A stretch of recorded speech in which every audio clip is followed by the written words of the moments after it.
Bienvenidos una vez más a Católico Conoce tu Fe. Hoy vamos a hablar de un tema que ha sido materia constante del canal y es esta actitud que tratamos de mantener y que invitamos a que la tengas, es de siempre que analizamos el pensamiento de un otro, tratar de ponernos en su lugar y tratar de entender su lógica interna, o sea, ahondando en la subjetividad, que también es compleja, para saber que es una tarea más fructífera, esta empatía intelectual, sí, está bien dicho así, pero ha pasado algo, viendo un canal de un hermano cristiano no católico, y nos hemos caído como en la cuenta de que realmente no sé si es tan así o tan fácil poder pensar, siendo un cristiano no católico, cómo piensa su fe y su relación con la palabra de Dios el católico. Para no decir cosas que no son, y esta no pretende ser una diatriba, un ataque contra la fe de ningún hermano no católico, sino que a partir de esto nosotros poder o tratar de definirnos a nosotros mismos, sabiendo que bueno, que en parte hay cosas que solamente pueden comprenderse si se es católico, pero así todo puede surgir un diálogo y una sincera exposición de nuestra manera de relacionarnos tanto con la palabra de Dios como en este caso con la autoridad de la iglesia, que es el magisterio, ¿no? Así que bueno, vamos a dar comienzo y voy a ir leyendo y comentando lo que escribí. En videos anteriores había dicho que una actitud fructífera es intentar comprender la manera en que el otro piensa, sobre todo para profundizar en su complejidad y su propia lógica. Pues considero que este ejercicio nos pone ante un desafío y es el de salir de nuestra estrecha mirada, la cual siempre corre el riesgo de convertirse en objeto de nuestra idolatría. Esto que llamamos el apego excesivo a nuestra propia opinión, ¿no? Que es un defecto del carácter y de la personalidad. Por eso siempre este ejercicio de tratar de ser humildes, ¿no? Como nos dice el Señor. Pero recientemente, viendo un video de un estimado hermano cristiano no católico, y sobre todo al escuchar cómo definía nuestro modo de creer la palabra de Dios, caí en la cuenta de que no es tan simple, al menos en este caso, el ejercicio de comprender las categorías de un otro. Dicho con otras palabras, me hizo dar cuenta de que si no se es realmente católico, resulta imposible entender correctamente cómo éste comprende y vive su fe católica. Como éste comprende y vive su fe católica. Y esto por algo que hemos mencionado varias veces. Creo para entender y entiendo para seguir creyendo más y mejor. Recordando además que este creo inicial es un puro don de Dios. O sea, esto que nosotros podemos hacer, tanto con la tradición para nosotros y la Sagrada Escritura, es un don de lo alto, es un don de Dios. O sea, es en virtud de esa virtud sobrenatural que es un don divino. Así lo expresa el mismo Señor cuando le dice a Pedro, luego de su profesión de fe: feliz de ti, Simón, hijo de Jonás, porque esto no te lo ha revelado ni la carne ni la sangre, sino mi Padre que está en el cielo. Mateo 16, 17. En efecto, sin el acto de fe real e inicial del católico, que es un don divino, resulta imposible acceder a su verdadero y profundo modo de comprender lo que éste cree. Otra cosa a destacar, en línea con esto, es considerar que dicho acto de fe tampoco es reductible a un mero ejercicio intelectual, y mucho menos académico, ni siquiera una cuestión de estilo en el abordaje bíblico. Esto lo veo mucho, por ejemplo, en los canales de apologética, ¿no? Cuando debaten, por ejemplo, protestantes y católicos, y es algo que no es exclusivo de ninguno de los dos, sino que se puede dar incluso en los dos, y que tampoco llega nunca a un acuerdo ni algo productivo realmente fructífero para ambos, porque están reduciendo la teología a esta erudición humana meramente intelectual, no teniendo en cuenta este don de lo alto, ¿no? Entonces queríamos hacer énfasis en eso. Como bien enseña Benedicto XVI, y nuestra experiencia de Dios lo atestigua, no se comienza a ser católico por una decisión ética o una gran idea, sino por el encuentro con un acontecimiento, con una persona que da un nuevo horizonte a la vida y con ello una orientación decisiva. Es un encuentro con el Señor. Pensemos en nuestra conversión, pensemos en cuando nosotros empezamos a realmente ver las cosas con una nueva interioridad, por decirlo así. Es un hecho que nos marcó, que en el Evangelio está plasmado, y el evangelista dice, y eran alrededor de las 4 de la tarde, o sea, se acordaba la hora exacta de su encuentro con Jesús. Esto no es reducir la teología a una mera cuestión de estudio, exegética, hermenéutica, sino algo mucho más profundo, ¿no? Que es ese encuentro con esa persona, que da orientación a nuestra vida una orientación decisiva. En pocas palabras, la pertenencia a Cristo, el católico la recibe de una fuerte experiencia de vida por y en la fe. Dicho acontecimiento y encuentro lo dispone a recibir todo lo demás con un espíritu y una docilidad más que humana, sobrenatural. Con esto queremos hacer notar que su asentimiento y obediencia a la autoridad de la Iglesia no tiene su causa en ningún postulado humano ni tampoco en una pura hermenéutica bíblica, sea Lutero, Calvino o Santo Tomás.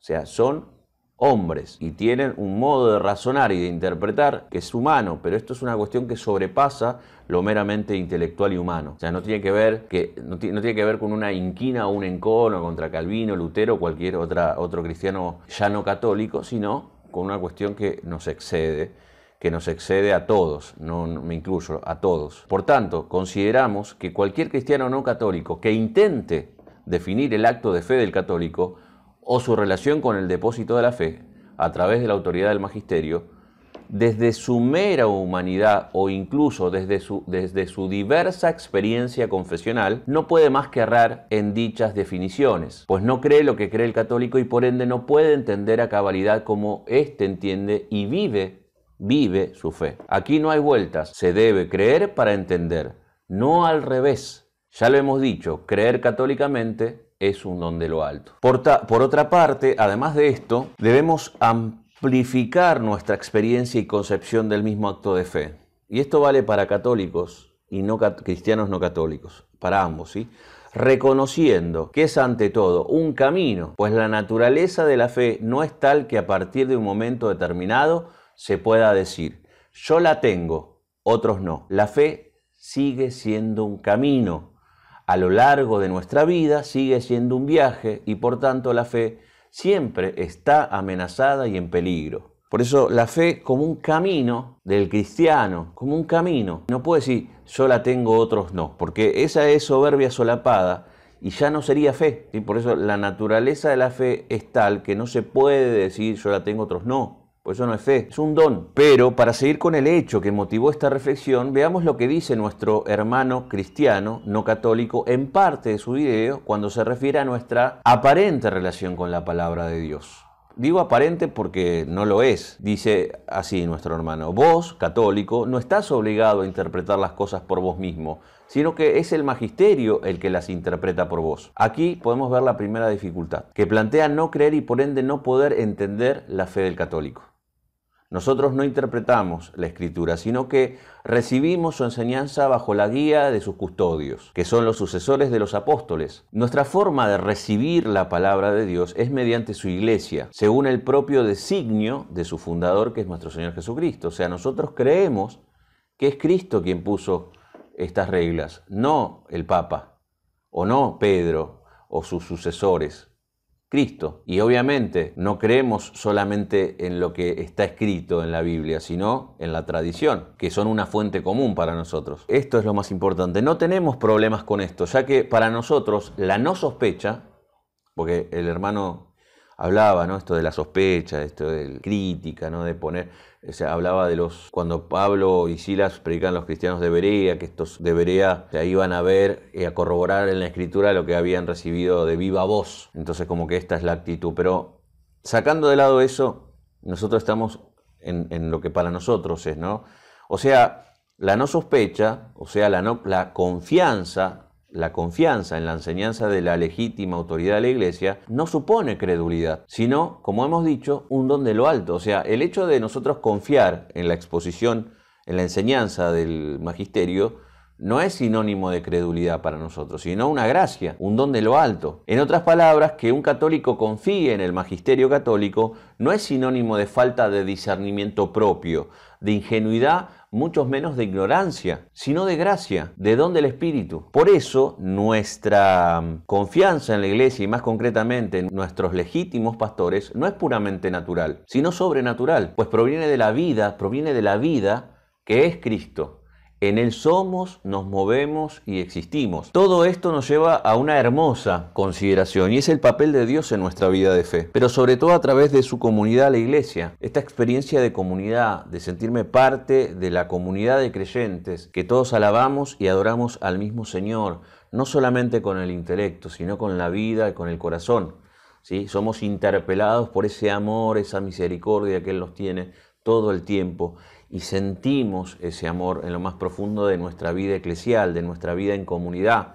Nadie se salva solo. Es el Espíritu Santo quien la vivifica, esta comunidad, y la santifica constantemente a través de los siglos. Por eso, y para tratar de expresarlo de algún modo a nuestros hermanos cristianos no católicos y también a los hombres, a los hombres de buena voluntad, a los católicos no nos parece que sea algo que repugne a la razón aceptar o creer que así como Dios tiene el poder de otorgar infalibilidad a las Escrituras mediante la inspiración del agiógrafo o de los agiógrafos, tenga también el poder de asistir eficazmente al magisterio para que exponga fielmente la doctrina de Cristo a través de los siglos. O sea, así como Dios puede hacer que su inspiración comunique el mensaje de forma infalible a través de la inspiración a este hombre que escribe o que escribieron los libros que se contienen en la Escritura, también tiene el poder de hacerlo en vivo y en directo con ese carisma de la verdad dado a los sucesores de los apóstoles. O sea, tiene el poder porque es el mismo Dios y su poder es infinito, o sea, no repugna la razón. Y con esto, ojo, no queremos decir que la opción por la sola escritura como única regla infalible de fe, o sea, de los queridos hermanos no católicos, tenga el propósito consciente de limitar el poder de Dios. O sea, no lo hacen con esta intención concreta, o sea, queremos diferenciar, ser muy respetuosos de su fe, sino expresar con sinceridad que nuestra confianza en el magisterio se fundamenta en última instancia en una especial asistencia de Dios a nuestros ministros, sucesores de los apóstoles. Es eso, ¿sí? O sea, nuestra confianza no está en el hombre o en el obispo, por ser hombre, o en el papa por ser mero hombre, sino que Jesús dijo que iba a estar con él y asistirlos, y quien a ustedes oye, a mí me oye. O sea, Él fue, en definitiva, que nos mandó que confiáramos en estos meros hombres, pero que están asistidos por su poder. Estamos en un acto de fe en el poder de Dios, como lo hace el sola Escritura, en que Dios tiene el poder de transformar la pluma de un ser humano, el agiógrafo, en regla infalible de fe. O sea, que toman a la Biblia como única regla infalible de fe, de la misma manera. ¿Sí? Casi, o sea, diferente, pero en algo se parece, ¿no? Que todo brota del poder de Dios. A raíz de esta reflexión y viendo el peligro que conlleva, esto es lo más interesante para mí que me movió esta reflexión, para los hermanos que forman parte de la ecúmene cristiana, considero necesario purificar nuestro estudio de la Escritura, en particular de la que lamentablemente se está haciendo en el universo de las plataformas virtuales, de estos canales que digo de YouTube o de otros TikTok y otras plataformas, pues esta debe llevarnos no a un racionalismo o criticismo pseudo creyente, sino a la contemplación del misterio, es decir, de aquello que nos trasciende infinitamente y que nos descubre en nuestra pequeñez, permitiendo que la aceptemos y la amemos. No podemos perder de vista que la tarea más importante en nuestro caminar en la fe la hizo, la hace y la hará Dios. Debemos reconocer con humildad que la verdadera teología es de rodillas, la cual no es solamente un acto piadoso de oración para luego pensar dicha teología. Se trata de una realidad dinámica entre pensamiento y oración. Una teología de rodillas es animarse a pensar rezando y a rezar pensando, pues el teólogo es ante todo un creyente. Es alguien que ha hecho experiencia de Jesucristo y descubrió que sin Él ya no puede vivir. Para mí la vida es Cristo, ¿no? San Pablo, que era teólogo San Pablo, sabe que Dios se hace presente como palabra, como silencio, como herida, como sanación, como muerte y como resurrección. El teólogo es aquel que sabe que su vida está marcada por esa huella, esa marca que ha dejado abierta su sed, su ansia, su curiosidad, su vivir. El teólogo es aquel que sabe que no puede vivir sin el objeto sujeto de su amor y consagra su vida para poder compartirlo con sus hermanos. No es teólogo quien no puede decir no puedo vivir sin Cristo. Y por lo tanto, quien no quiera, intente desarrollar en sí mismo los mismos sentimientos del Hijo, ¿sí? De Jesús, sus mismos sentimientos. Como hemos dicho, la teología cristiana no puede ser solo una reflexión humana sobre Dios. Esto es lo que estoy viendo, a lo que estoy viendo que se reduce hoy el debate teológico de redes sociales, sino que tiene en cuenta siempre, al mismo tiempo, el logos y la lógica con la que Dios se revela. A estudiar a Dios bajo su razón de deidad, o sea, como Él revela que Él es. Y Él es una realidad, no es un concepto. Sucede muchas veces, sobre todo actualmente, que con la obsesión de obtener el reconocimiento de riguroso carácter científico, en el sentido moderno, la teología, esto puede ser teología reformada, protestante o católica, o sea, le puede caber perfectamente a todos los cristianos, la teología puede perder su dimensión de fe. Por eso una teología que deja de respirar la atmósfera de la fe deja de ser teología. Acaba reduciéndose a una serie de disciplinas más o menos ligadas entre sí. Y por lo dicho, me amarga bastante cuando escucho reducir la fe a un hecho meramente hermenéutico bíblico, o sea, a una mera erudición humana, aún sabiendo que los que lo hacen poseen buena voluntad, o sea, lo hacen con todo el amor del mundo. Lo único que puedo hacer en estos casos es pensar en Dios, porque es Él quien en definitiva nos da todo lo que realmente somos. No puede mi razón y mi corazón más que recordar las palabras del Señor, que nos dice, porque separados de mí, nada pueden hacer. Juan 15:5. Y dice también, nadie puede venir a mí si no lo atrae el Padre, si no lo atrae el Padre que me envió. Y yo lo resucitaré en el último día.